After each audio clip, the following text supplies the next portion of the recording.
할렐루야, 안디옥 성도 여러분. 한 주간 여러분의 삶에 넘치는 감사와 행복으로 복된 삶을 보내며 기쁨과 감격의 마음으로 추수감사절을 준비하고 있는 줄 믿습니다. 지난 한 주간 우리는 나에 대한 감사와 칭찬을 시작으로 가족에 대한 감사와 사과, 교회에 대한 감사와 회복, 그리고 이웃에 대한 감사와 배려, 환경에 대한 감사와 실천, 나라에 대한 감사와 사랑이라는 주제를 가지고 한 주간 나 자신을 시작으로 파동의 원을 그리듯 우리의 삶의 모든 것을 바라보며 우리의 삶 가운데 함께 하시는 하나님의 섭리와 그 역사하심을 바라보며 감사를 드렸습니다. 그리고 오늘 7일차 추수감사절을 준비하는 토요일 하나님에 대한 감사와 헌신을 주제로 감사 챌린지 마지막 날의 감사를 함께 묵상하겠습니다. 우리의 삶의 모든 것이 하나님의 은혜와 사랑 가운데 세워져 왔음을 다시 한번 깨닫는 시간이었음을 말씀드리며 오늘은 시작 찬양으로 모든 영광을 하나님께 우리의 삶을 넘치는 사랑과 은혜로 가득 채워주신 하나님께 모든 영광을 올려드리며 오늘의 감사 챌린지 마지막 주제를 함께 나누도록 하겠습니다.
오늘 감사 챌린지 마지막 주제는 하나님에 대한 감사와 헌신입니다.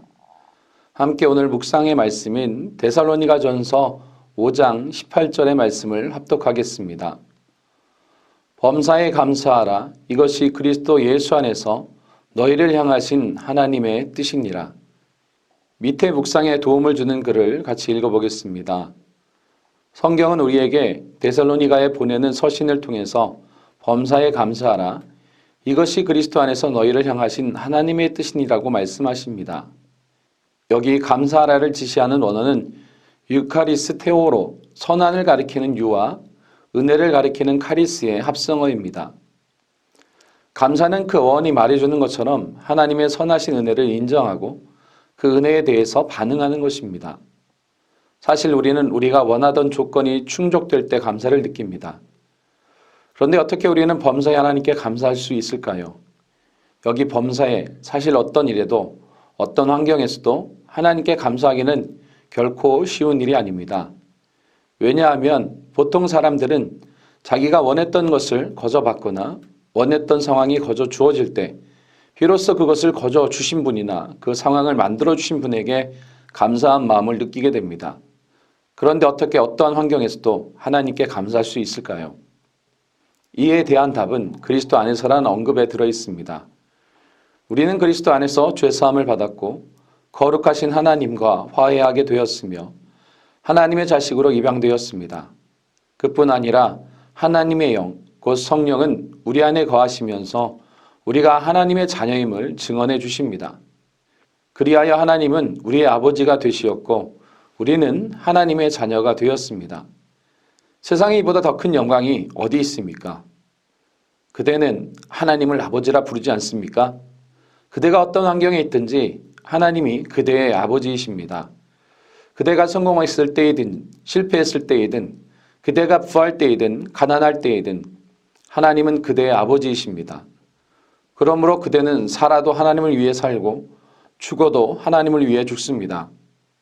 그대는 살아도 하나님의 것이고 죽어도 하나님의 것입니다. 왜냐하면 그대는 하나님의 것이기 때문입니다. 그대는 이미 하나님의 사랑에 묶여져 있습니다.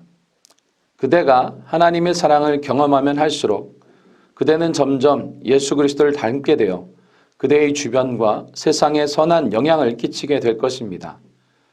그대가 하나님의 은혜를 깨달으면 깨달을수록 그대의 일상은 하나님께 드리는 찬미의 제사가 될 것입니다. 그대가 일상에서 하나님을 기쁘시게 하면 할수록 그대는 예수 그리스도와 함께 세상을 구원하게 될 것입니다. 감사는 영적 건강의 척도입니다.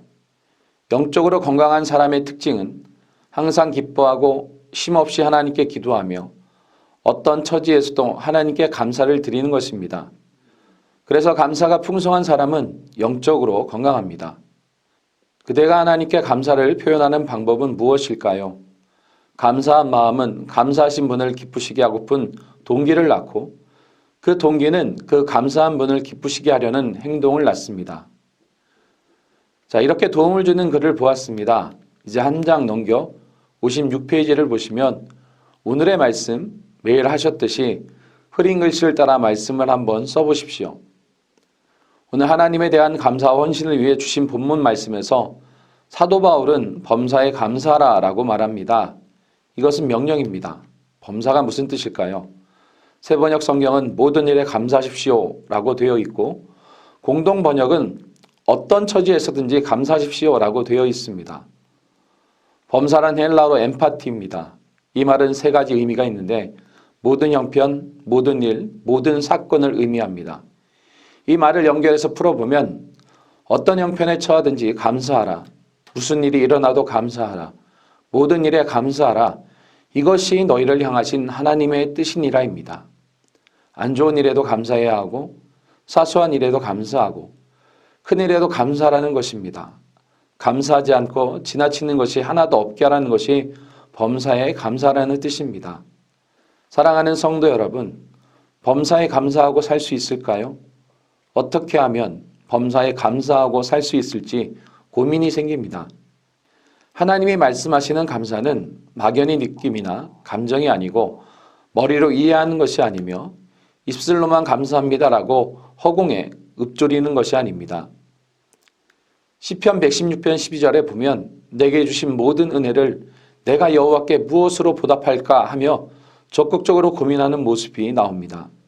바로 반응이 나와야 한다는 것입니다.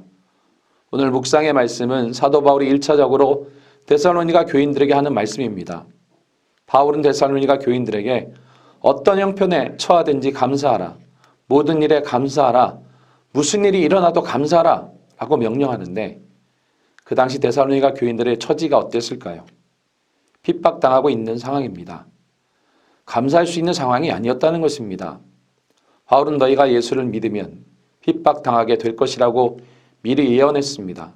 바울의 예언대로 그들이 예수를 믿자 엄청난 환난과 핍박에 닥쳤습니다. 어떤 핍박을 당했을까요? 여러분, 가족들이 교회 다니는 것을 멀어하고 예배 드리는 것을 방해하고 직장 동료들이 교회 다닌다고 무시하면 우리는 핍박당한다고 생각하시죠. 일터에서 교회 다닌다고 하면 별로 안 좋아하고 교회 가자고 하면 싫다고 거절하는 것을 핍박당한다라고 생각을 합니다. 우리가 당하는 그런 것은 핍박이 아닙니다. 핍박은 믿음을 지키기 위해 내 모든 것을 다 포기해야 하는 것이 바로 핍박입니다. 데살로니가 교인들은 예수님을 믿는 것 때문에 죽임을 당하고 이리저리 끌려다니고 쫓겨다녔습니다.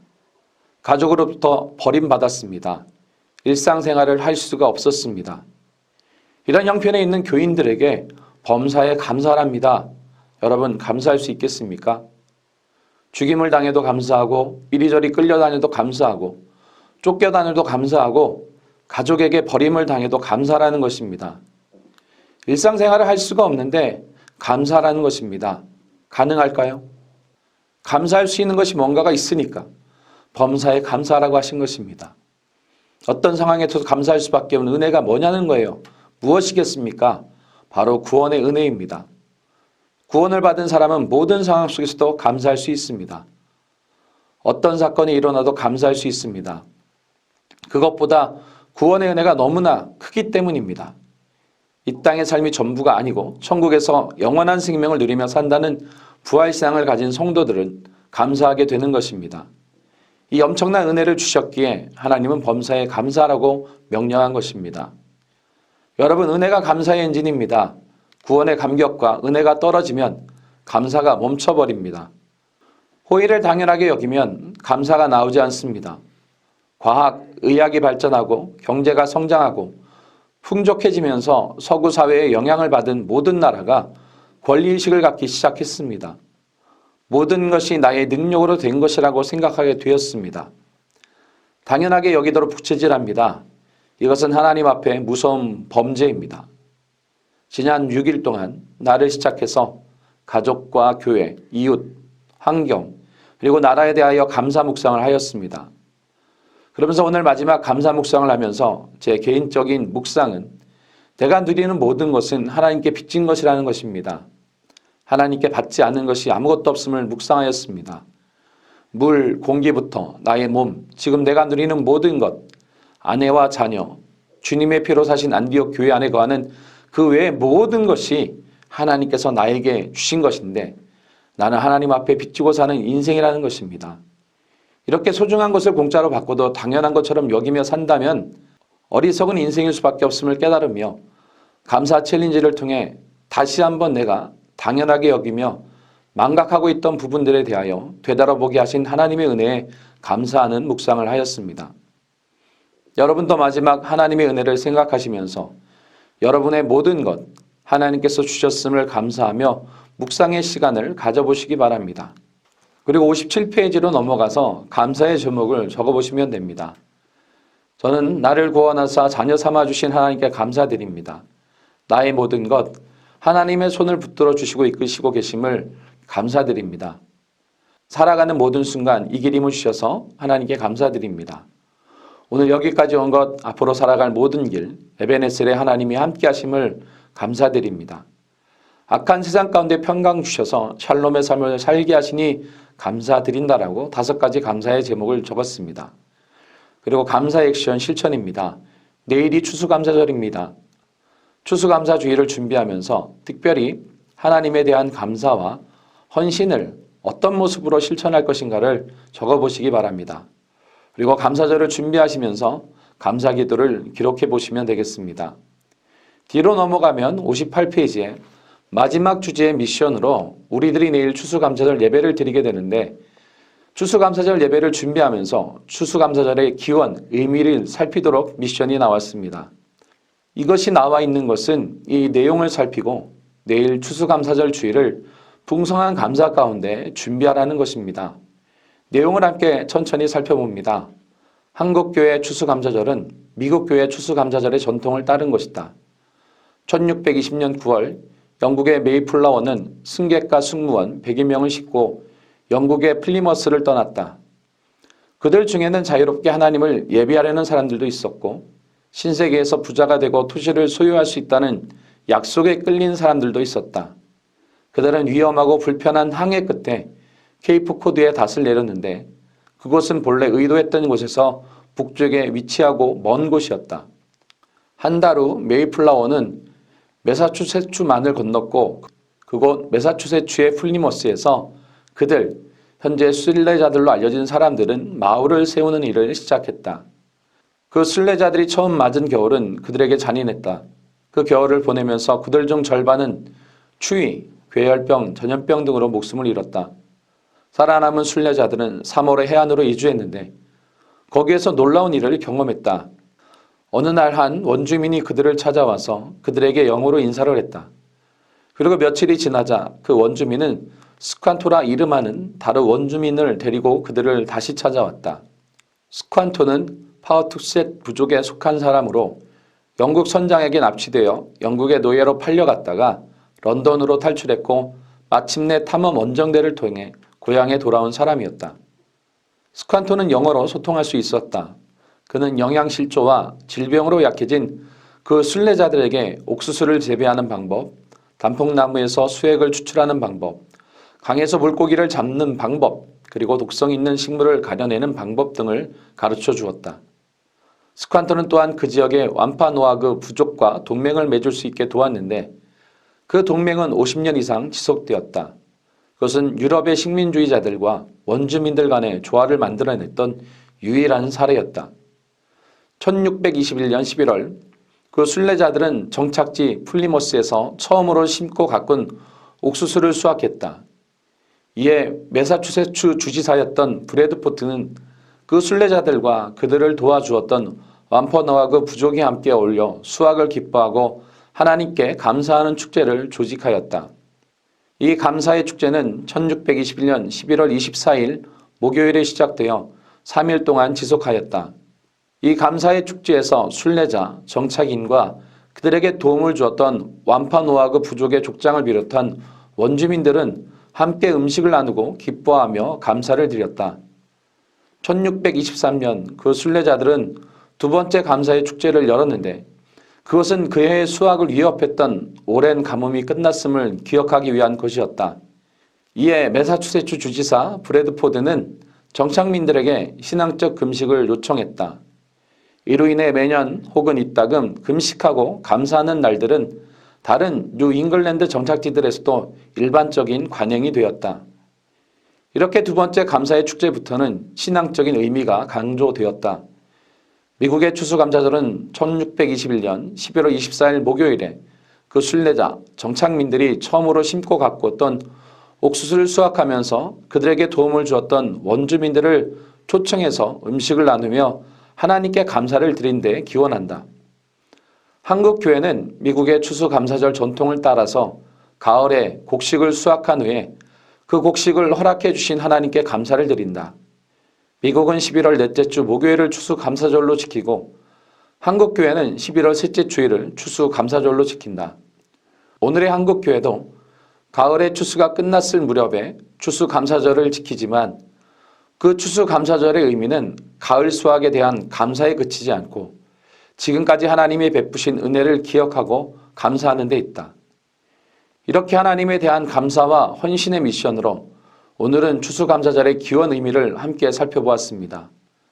추수감사절이 그냥 한 해의 수확, 내게 2022년 동안 베푸신 것에 대한 감사로 그치는 것이 아니라 나아가 지난 모든 삶에 베푸신 것이 하나님의 은혜임을 깨닫고 감사드리는 데 있음을 기억하고 내일 추수감사절을 준비하시기 바랍니다. 그리고 60페이지에 감사 챌린지 마침 기도가 있습니다. 마침 기도까지 마무리하시고 61페이지에 나의 감사오기를 통해 오늘까지 지난 7일간 감사 챌린지 도전을 통해서 느낀 점을 적는 감사오기를 꼭 적어보시기 바랍니다. 그럼 다 같이 감사 챌린지 마침 기도를 함께 기도드리고 7일차 하나님에 대한 감사와 헌신을 끝으로 2022년 추수감사절 감사 챌린지를 마치도록 하겠습니다. 감사 챌린지 마침 기도. 주님을 만나게 하시고 저희 죄를 용서하시고 영원한 생명을 주신 하나님 감사합니다. 부모와 자녀, 형제 자매와 좋은 이웃들을 만나게 하셔서 서로 돌보고 보살피며 주님께서 가르쳐 주신 사랑을 나누게 하시니 감사합니다. 특별히 감사 챌린지에 초대해 주셔서 범사에 감사하는 삶을 연습하게 하심 감사합니다.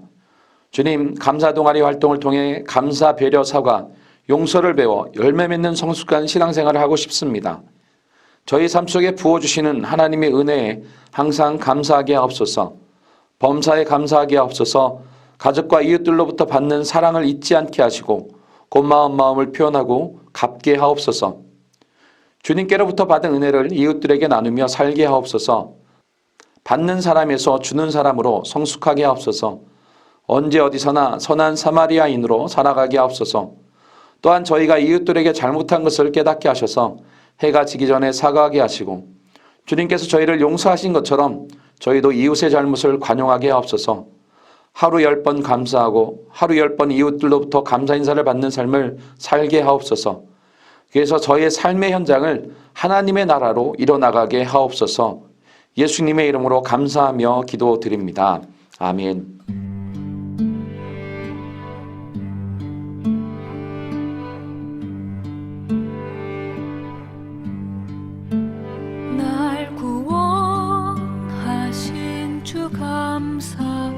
모든 것 주심 감사 지난 추억이 내 감사 주 내 곁에 계시네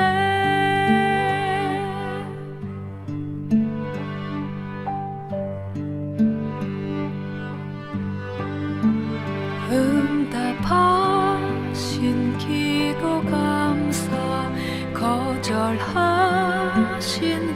감사 헤쳐나온 풍랑 감사 모든 것 채우시네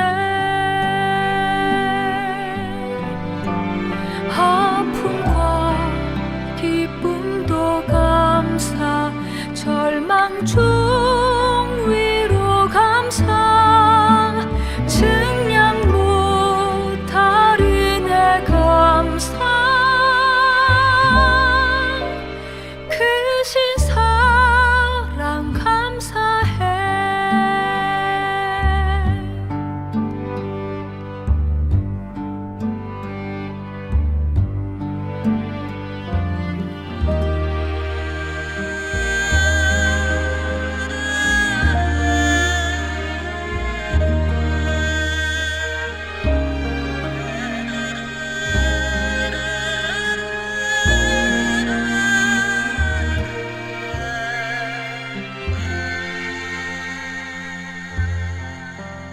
날 구원하신 주 감사 모든 것 주심 감사 지난 추억이 내 감사 주 내 곁에 계시네